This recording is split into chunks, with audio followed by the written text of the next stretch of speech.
It is a biblical prohibition to cut down a fruit tree. It's one of the 613 mitzvot. The source of this mitzvah is in the Torah in Parshat Shoftim, where it teaches that when the Jewish people lay siege on a city they are warring, they may not cut down the fruit trees around the city. The reason is because we eat from these trees. Therefore, if it's a non-bearing fruit tree, we may cut it down.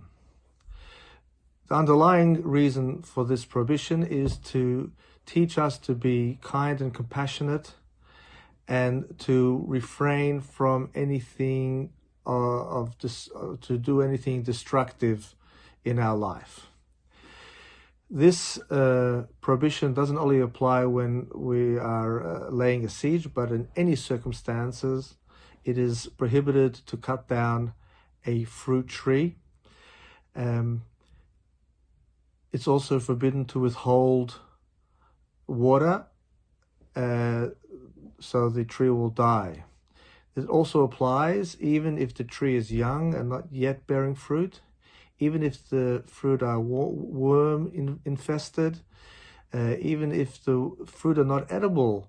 They could only be used to make a drink from the fruit, and even if the tree is ownerless.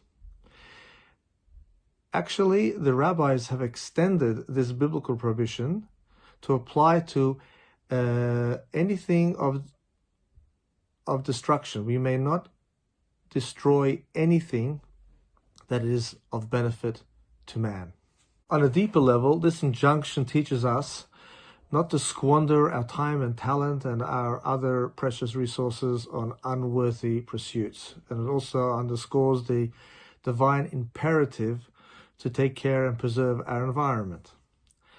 Are there any exceptions? Yes, and the following are some. If the tree has definitely aged to the extent that it's not yielding enough fruit to make its maintenance worthwhile. If you need its wood and its wood is worth more than the fruit. If it is damaging surrounding trees of better quality. If you need to build a house and the tree is in the way. Some people say it is permitted. However, others qualify that it only applies if it is an absolute necessity to build this house because the house that you're living in is just too small, for example. But just to build a house with for comfort or better aesthetics, it is forbidden to chop down a tree to build a house on it. The basis of these leniencies is that where their benefit of chopping down the tree is worth more than the tree itself, it's not considered an act of mere destruction. Now, there are some that are stringent even in cases when it is permissible. The basis of this is because the Torah compares a human being to a fruit tree, it is particularly harmful to destroy a fruit tree because it unleashes negative energy. Actually, in fact, the Talmud brings a story of Shichvas, the son of Rabbi Hanina, who was severely punished for destroying a fig tree. And we know that in matters of sakana, matters of danger, we are more strict even more than other Torah prohibitions. So even though the halacha is that when it is permissible, there is no sakana, nevertheless, many are still particular and do not destroy a fruit tree in any case.